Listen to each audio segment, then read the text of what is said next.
आमच्या आजीनं तिच्या किचन मध्ये तुम्हा सर्वांचं स्वागत आणि मनापासून शुभेच्छा। तर आजची रेसिपी माऊ दाखवणार आहे। काय दाखवणार आहे तिच्याकडनं ऐका। खवा पेढा। हा, तर माऊने याच्या आधी एक व्हिडिओ केला होता, ते खव्याचे मोदक टाकले होते, तर म्हणली वेगळं काहीतरी करते म्हणून ते आज तुम्हाला पेढे करून दाखवणार आहे। कारण 10 दिवस आपल्याला नैवेद्य लागतो काहीतरी गोड, त्यासाठी माऊ आता पेढे करून दाखवते। आणि याचा मोदक पण होतो। मोदक पण होता त्याचे। चल, त्यासाठी काय काय साहित्य घेतले ते दाखवते। हे पाव किलो खवा आहे, हे पिठी साखर आहे, याचा हाफ, हे आजी हे काय वेलची पावडर आणि केशर। आजी करता बस, मी पेढा करते। आता हे कसे बनवायचे ते माऊ दाखवणार आहे। माऊ तुला आता गॅस लावून दिलाय, कढई पण टाकली आहे, एकदम लहान गॅसवर 15 ते 20 मिनिटाची भाजून घे।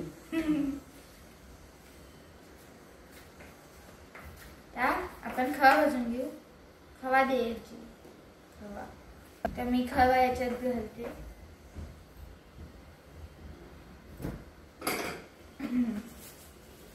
हे जोवर मेल्ट होऊन परत घट्ट होत नाही, आजीने सांगितले, तोवर भाज म्हटली ती।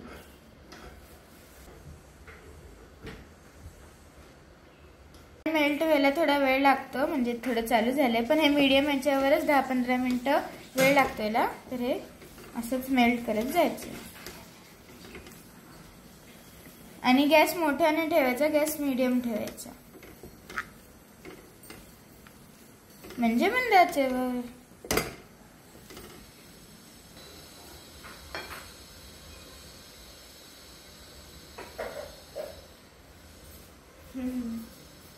हे मज्जा तर येते करताना, पण हलन हलन थोडासा हात दुखतो।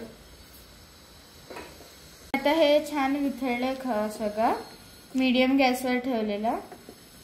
तर असंच आपल्याला अजून 5 मिनिटं भाजायचं, म्हणजे विथळलेलं परत घट्ट होऊस्तर।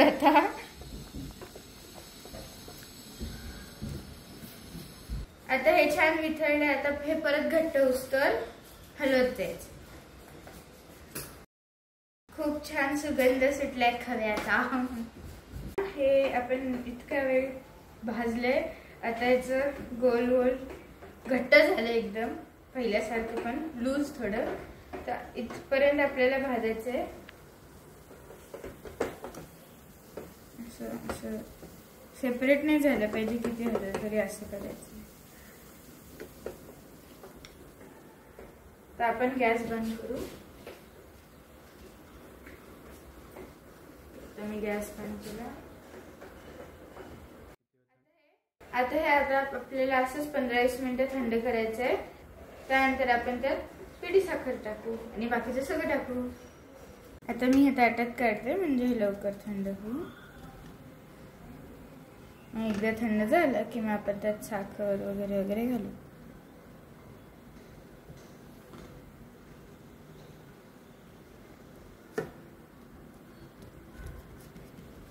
हे डिशवर हे आलं सगळं गरम आहे म्हणून।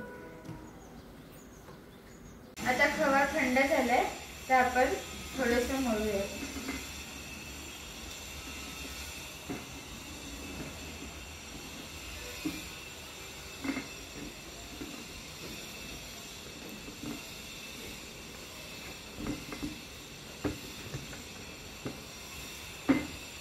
आता आपण याच्यात थोडीशी पिठी साखर घालू।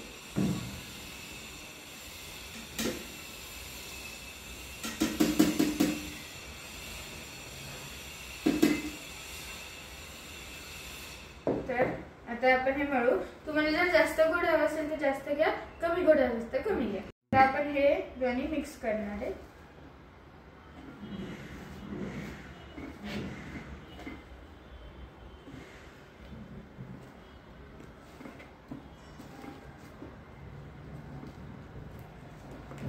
किती छान वाटते, खूप छान वास पण येतोय। तर आपण हे सगळ्यामध्येच थोडी थोडी साखर घालू।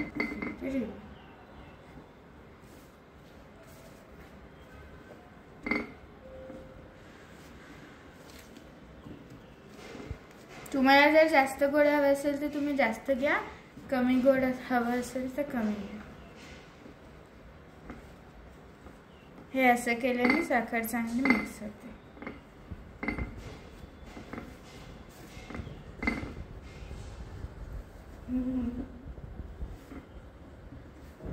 तर आता मी हे छान घट्ट मळलंय. त्याच्यात पिठी साखर घालून हे मिक्स केलं. आता आपण यात थोडीशी वेलची घालू, एकदम थोडी टेस्टसाठी. तर आपण याला परत मिक्स करू.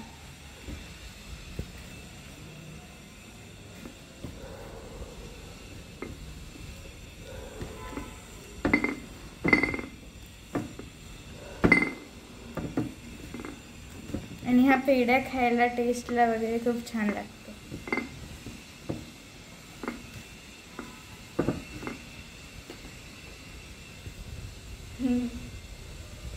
आता आपण याचे पेढे बनवून घेऊ. आणि केशर मी पेढ्यांना लावते डायरेक्ट गोल गोल करताना. आणि आपण चालू एक छोटी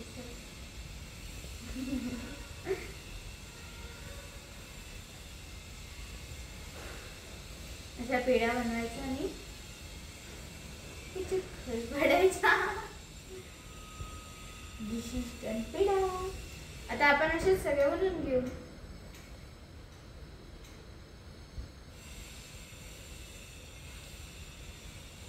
खूप मज्जा येते गोलगोल करताना.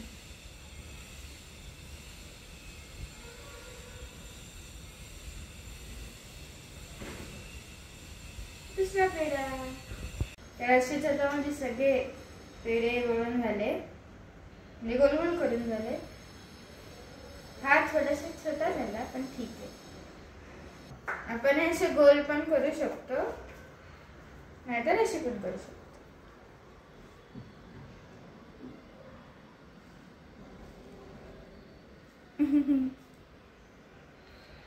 तर ते सगळे पेढे झाले. त्याच्या आपण केशर लावू. त्याच्या आधी आजीला बोलू. आजी ये. आजी आली. तर हे बघ कसे केले. खूप छान झाले ते. आणि एक सारखे अगदी बाहेर मिळतात तसेच पेढे झालेले. रंग बघा, कलर. आता आपण केशर लावू. हां, तर केशर तुम्हाला आवडलं लावा, नाही आवडलं तर नाही टाकलं तरी चालेल. तुम्हाला जर कलर हवा असेल अजून यात तर तुम्ही हे ना दुधात घालून खवा भाजतानाच घालू शकता. हा, म्हणजे दुधात केशर घातलं ना की मग त्याचा ते पिवळे पेढे होतात. हा पण तसं येल्लोच झालाय पण डार्क केलेलं होतं. आपण ह्याला सगळ्यांना केशर लावून घेऊ. तिला मदत करते फक्त केशर लावायची मी. बाकी सगळं तिने केलंय. म्हणजे चला केशर लावायला तरी मदत करा माऊला. झालं. दोन घे.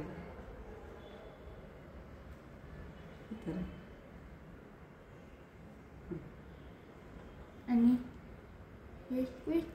आता हे असं उभंच ठेव गोल्याच्यावर, त्याच्यावर नाही बसणार. नाहीच बसत ते, गोल राहू दे.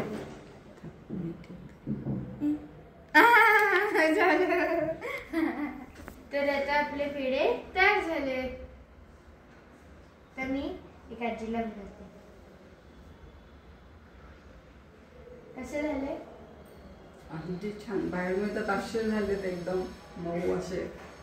तर आता या पावशेर खव्यामध्ये एक 11 मोदक होऊन जातात. मोदक म्हणजे पेढे. तर आजी मस्त झाले. हो, तुम्हाला जर पेढे करायचं पेढे करायचे. मोदक पण छान होतात कारण मौनी ह्याच्या आधी ही रेसिपी टाकलेली आहे पेढ्यांची, मोदकाची. म्हणून आज पेढे. हा, आणि इतकं छान तिने जे प्रमाण सांगितलंय ना त्या प्रमाणात करा. मस्त होतात. तुम्हाला जर रेसिपी आवडली असेल तर लाईक करा, शेअर करा आणि सबस्क्राईब करा. पुन्हा भेटूया अशा नवीन पारंपरिक पदार्थाबरोबर. तर संत तुकाराम महाराज म्हणतात, मन करायला प्रसन्न सर्व सिद्धीचे कारण. बाय.